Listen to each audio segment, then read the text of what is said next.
Hello, welcome to my ASMR video. I've never done a whispering video, so we're gonna see how this goes. Today we will be reading How Does It Work? I got this book from my school. It was in a discard pile from our library, and I have crossed out all the names of the school, but you can see it says discard here. This book is from 1961, and it's by Richard M. Koff. In the contents, we have aerosols, air conditioners, airplanes, arches and bridges, automobile engines, batteries, bearings, book bindings, brakes and clutches, cameras, candles, can openers, casters, cigarette lighters, clocks and watches, coffee makers, compasses, corkscrews, doorbells, drapery traverse rods, I don't know what that is, dryers, electric blankets, electric eyes, I also have no idea what that is, electricity, elevators, escalators, fans, faucets and valves, film, fireplaces, fishing reels, flywheels, friction, fuses, garbage disposals, glass, glue, guns, hair dryers, heaters, high fidelity, hinges, humidity, ionizers, lawnmowers, light bulbs, locks, maps, heat thermometers. On the other side, we have mixers and blenders, ovens and ranges, paints, paper, pencil sharpeners, pens and pencils, percussion instruments, permanent waves, photo engraving, plastics, pots and pans, pressure cookers, printed circuits, printing, projectors, pumps, radio, rain, thunder, and lightning, razors, relays, remote controllers, excuse my cat, safety glass, sailing, scales, screws, sewing machines, he's got the zoomies, silver polish, sound, speedometer and odometer, spinning and weaving, sprinklers, staplers, stereo, store windows, string instruments, switches, tape recorders, teaching machines, telephones, telescopes and binoculars, television, thermoelectricity, thermometers and thermostats, thermos vacuum bottles, toasters, tools, trains, transmission and rear end typewriters, vacuum cleaners, vacuum tubes, Venetian blinds, waffle and steam irons, washing machines, water closets, weather reports, wind instruments, windows, x-rays, and zippers. We will not be reading the entire book today because it's a lot of random things kind of all put together, as you can tell. I mean, paper and I think transmissions don't have a lot in common. But if we go through the introduction, we'll just read a small part of it, and I'm gonna skip the first, just read this sentence, which I feel like sums up the book pretty well. It used to be that the answers to these questions was self-evident. Loosen a few screws and the lamp gas would fall apart in your hands. Its separate parts and their principles of operations were as obvious as a hammer. Used to be that a man could make, replace, or repair every machine, tool, or household item he owned. He often had it made in the first place. So this book essentially goes over all of the new complicated technology in the year 1961 and how it works. And it has some fun illustrations. So you can see here, you can see spray mixed with aerosol fluid, aerosol gas, the valve spring, and the valve seal. When you push down, it releases the spray that's mixed with the aerosol fluid. I am going to go over some of the things that I personally find interesting and also aren't too long. So I am a fashion design student, and so we're going to go talk all the way in the back. There is spinning and weaving. So we're going to start here, and there's also the sewing machine in here, which we will get to as well. And I'm thinking we're also going to cover stoves and anything else that we see that maybe has an interesting illustration. So let's begin. Spinning and weaving. Here's another one of those techniques that is almost as old as man and the wheel. Apparently soon after humans climbed down from the trees and discarded hides as clothing, they started making cloth and experimenting with different patterns of woven cloth they could make. But before man could weave, he had to thread, and thread required spinning. So let's start with spinning first. Find out how thread is made from fibers, then follow with a quick look at how these threads combine to make thousands of fabrics we know today. Spinning is just what it sounds like. A mass of fiber, cotton, flax, silk, synthetic, etc., consists generally of a tangled bundle of short lengths of extremely thin and weak fibers all intermixed in a spongy mass. A few of these fibers are pulled out of the mass and attached to a spindle, a length of wood or metal. The fiber mass is then pulled away from the spindle, and so a relatively thin string of fibers stretches out in a thin string between the spindle and the fiber bundle. The stretching action is combined with high-speed spinning of the spindle. The spinning spindle winds the stretched out fibers into a coiled thread. The individual fibers are intertwined. Sorry, I'm dyslexic and sometimes I lose my space. I need my finger to help me. The spinning spindle winds the stretched out fibers into a coiled thread. The individual fibers are intertwined and tightly held by the twist. The tension on the stretched fibers and the tightness in which they are wound, plus, of course, the strength of the original fibers determine the strength of the resulting thread and fineness. In primitive hand spinning operations,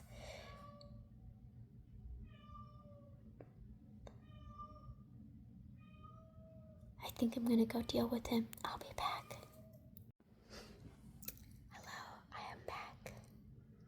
My cat had seen the cat that comes around and visits us in the windows. This is his first time seeing this cat. I would feed him treats before I got my own cat. And he was very sweet, and I would let him come inside. But my own cat now was very confused when he saw him in the window.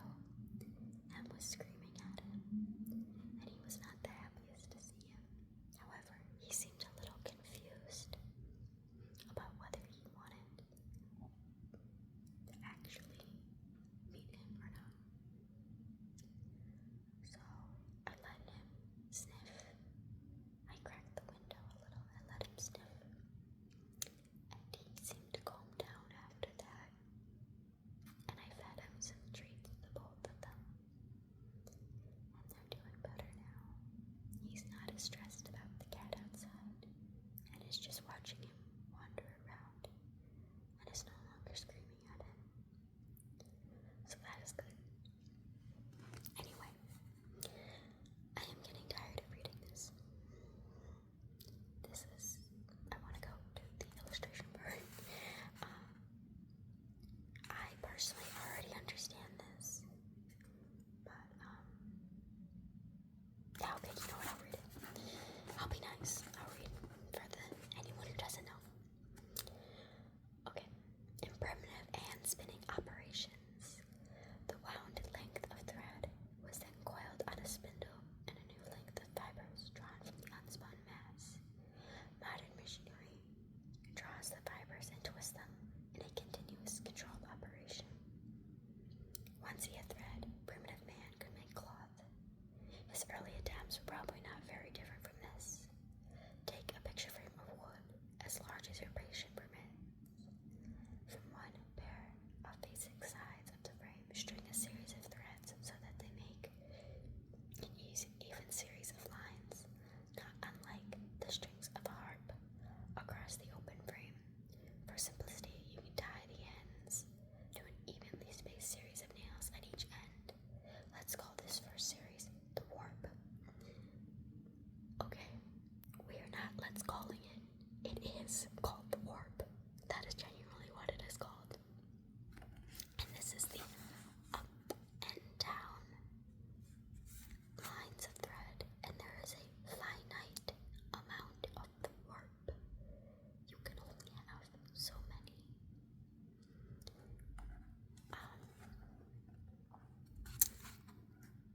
Now,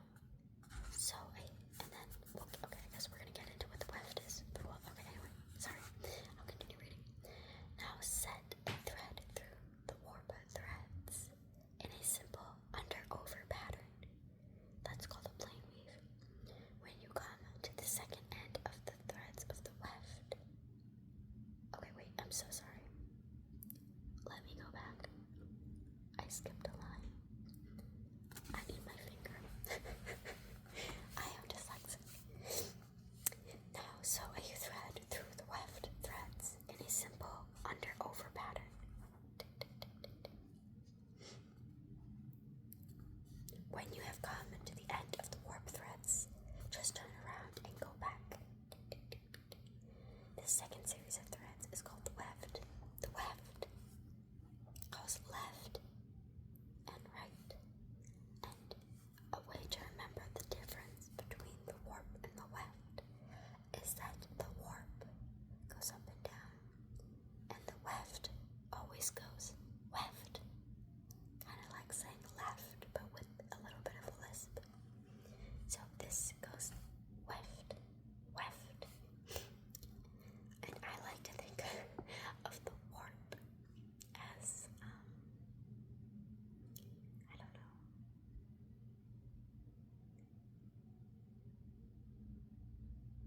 Kind of like warp speed, and that usually goes in a straight, continuous line. Straight, continuous line.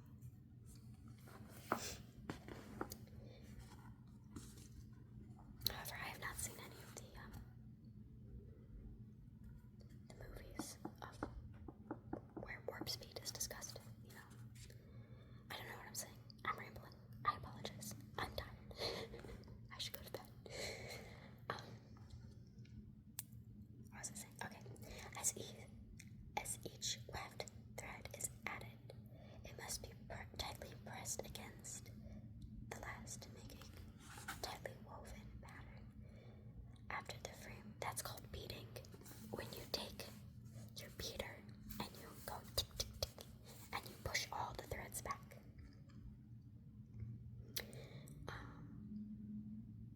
And then once you get to the end, you tie them off and take the rectangle of cloth to your wife, who immediately insists on a color and pattern to lend a fashionable note. Okay, that's very 60s. I like this. I mean, I don't like this, but you know, I think it's funny. This is weaving with minor variations. It produces a cloth as fine as the finest damask or crude as the coarsest burlap. Okay, now we're just gonna skip ahead because I can't handle this anymore. I need to look at something visual. So the shuttle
is obviously your warp.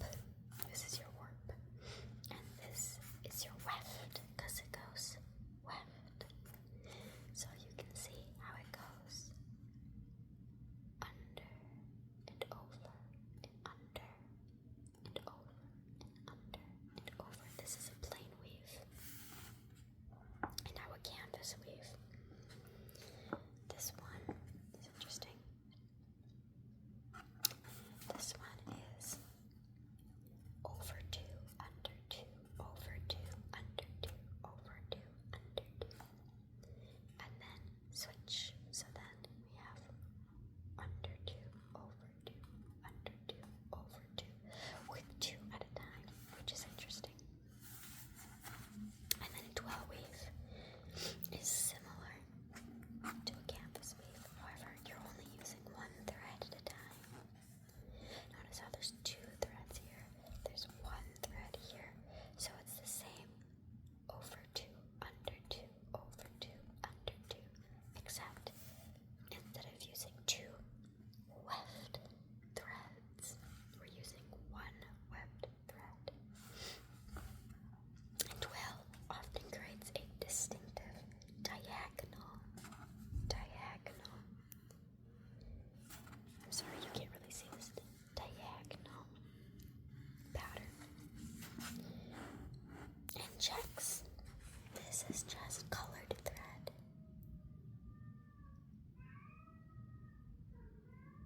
Someone's screaming again. One moment, please. I'm back. The cat came back, and he's been complaining all day because he doesn't have any wet food, but he has a bowl full of dry food. And the food, I ordered some food from Amazon, and I had ordered Purina 1,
Gas-heated ovens must be carefully designed so that the air drawn in at the bottom to feed the flames flows smoothly through the oven compartment and out the top rear vent.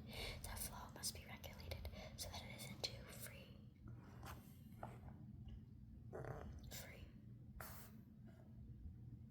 Okay. Sorry, every time I see one of those dashes, I assume it's a word that wasn't completed, but I guess not. Okay.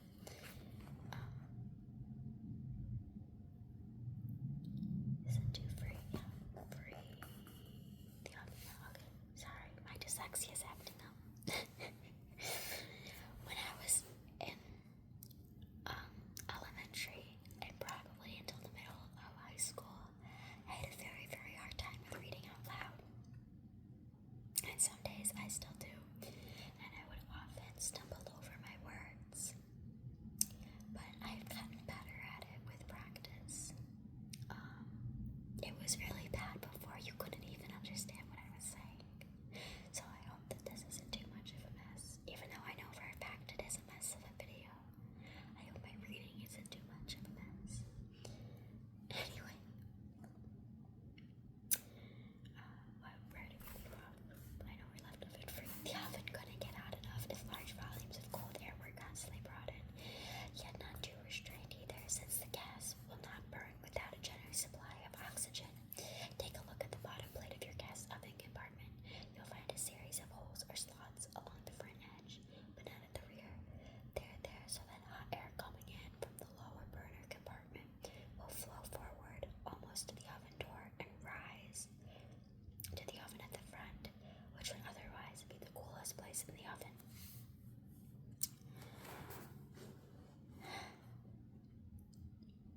Again, I want to learn the electric ones. Electric ovens don't need to set up a flow of air at the heating element, for it gets hot as the current flows through it, and no air is necessary to support combustion. The heat element consists of a central core of conductor wire of strong, heat-resistant alloy. This means the wire will not burn out as easily, though it will, of course, get very hot when the current flows. An electric insulator is packed around the central conductor to protect you from electric shock and from the short circuits that would inevitably occur if a pan accidentally touched the conducting wire. A metal tube surrounds the insulator, holds it in place, and acts as a good radiator of heat when current flows. Exactly the same kind of heating element is used on top of an electric stove.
exactly did.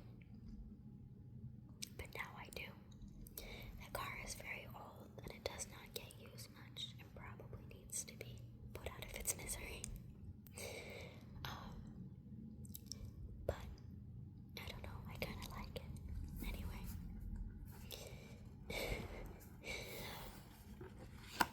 Automobile engines. These are the things that make your car go. Until recently, these engines were always located under the front hood of the American car. However, they are almost as likely to be found in the back as the front. That's interesting that in the 60s that was common, because nowadays that's not very common. In electric cars, we have the front, of course.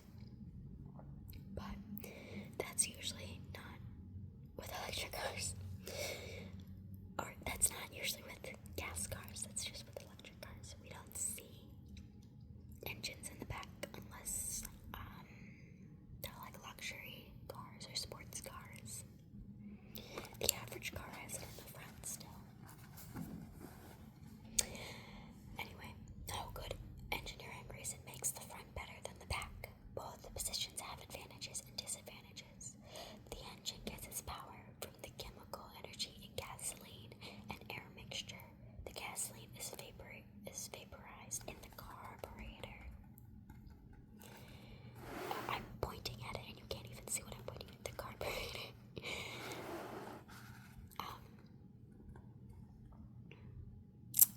Where was it? Here, air is sucked in through the air filter.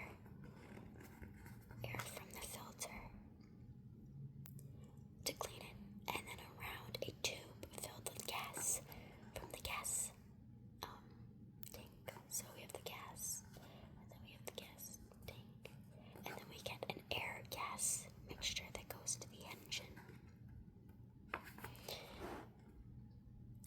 The air rushes past the tube and it carries along some gas vapor, and the mixture goes to one end of the cylinders. Let's see, where is the cylinder? This whole thing is a cylinder.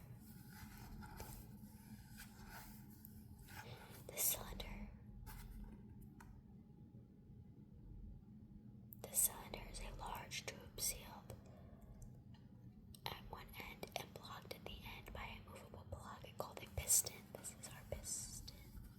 Piston.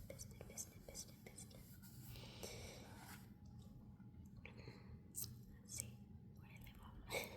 As the piston moves down, it sucks in the gas air mixture from the carburetor through a pipe called the intake manifold. This is the intake manifold, and it sucks it down as it goes down.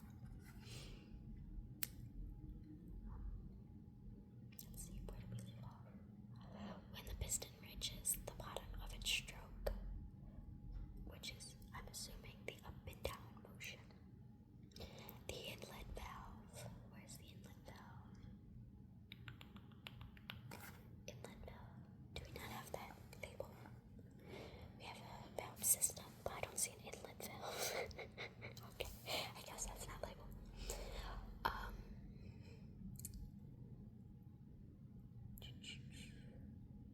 I got lost again. I keep getting lost. I need like a little thing I can move along to keep me on track, because I keep wanting to look at the illustrations as I go to understand what I'm looking at. Okay, the inlet valve closes and the piston moves back up the cylinder. Where is this inlet valve? I'm assuming this is this. I guess it's the inlet system. Valve system. I don't know. Oh, I see. Okay, we see I have two valves here. See, this needs to be labeled. This is a valve, and that's a valve, and then they open and close to let in the exhaust or the intake. See, look here, fuel in, exhaust out. See, we gotta label these things. These things need to be labeled. Okay, sorry, I need to move.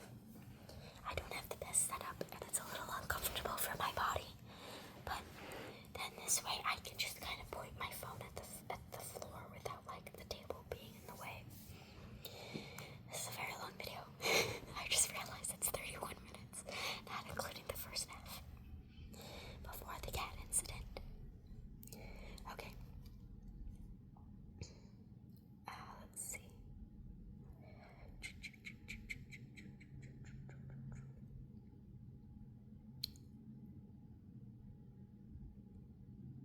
Okay, so the inlet valve closes and the piston moves back up the cylinder, compressing the gas air mixture to less than 1/6 of its original volume. This is called the compression ratio. With a tightly compressed pocket of gas and vapor air tucked neatly into the top section of the cylinder, the spark plug receives a jolt of electricity from the distributor. The spark plug, which is this little guy, and this little guy, is screwed tightly into the top of the cylinder and carries two insulated electrical conductors into the cylinder. The exposed conductor ends are within a few thousandths of an inch of each other.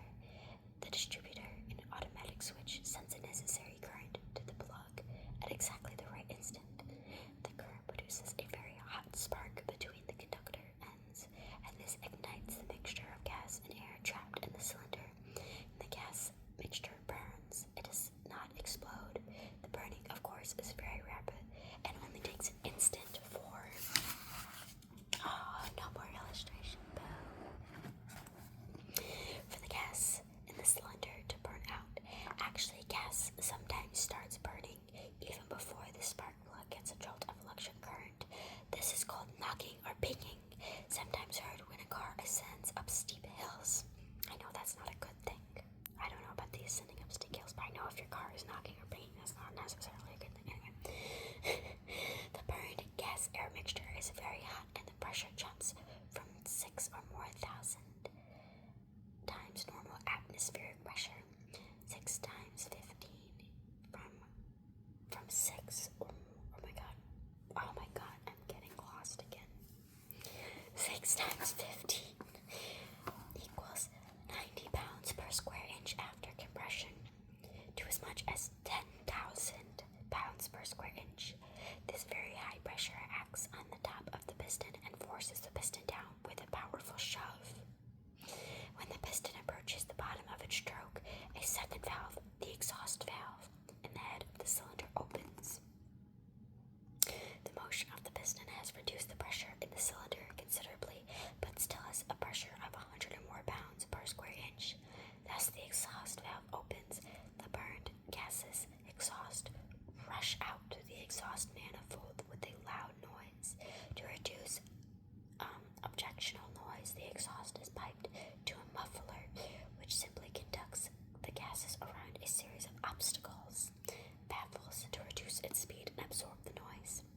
The piston has received enough of a push to keep the crankshaft turning, so it continues up once again to force the last few wisps of exhaust out of the cylinder.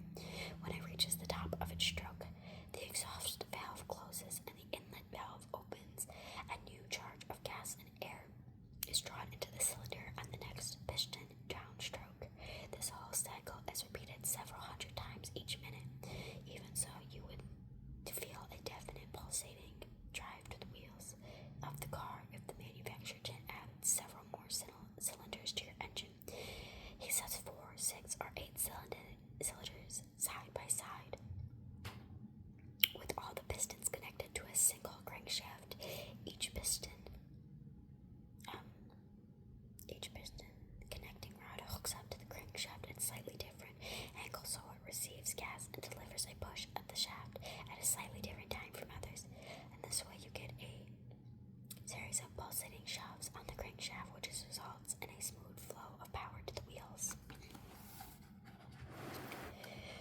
You change the speed and power delivered by the engine by varying the amount of air and gas mixture that goes into the cylinders. This is done in a very simple way. In the pipe going from the air filter to the carburetor, there is an obstruction, a thin disc pivoted so to close off the pipe when you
some other books that were also from my school's discard pile, and we can read the checkout dates as long as they don't have any personal information on them. Let me grab those.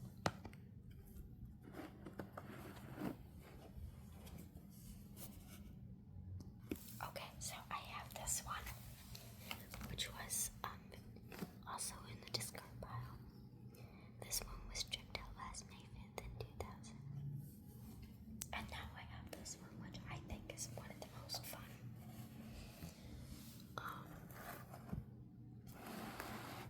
We have quite a few checkout dates, dating all the way back from November 17th, 1981, and then December 15th, 1981.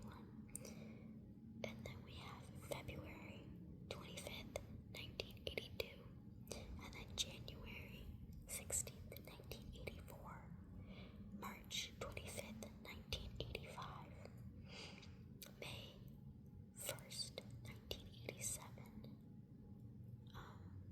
June 7th, 19 something, I don't know what this says. Maybe it's 1990, I think. I don't know, it's kind of a blur. Let me bring this closer. I think that says 1990. And then we have March 11th, 1993, December 5th, 2003, October 22nd, 2004, January 19th, 2005, and then May 6th, it looks like maybe 2011, and then it was discarded. Very sad life. But, yeah, I quite enjoy older books. I think they're quite fun. They're, very interesting to go through. All of these books that I have are from the 60s. And every year they go through their books and they discard the ones that they no longer want, and they leave them out for free for students to take. And so I took these ones. I'm surprised they sailed on for them for so long. I'm surprised they didn't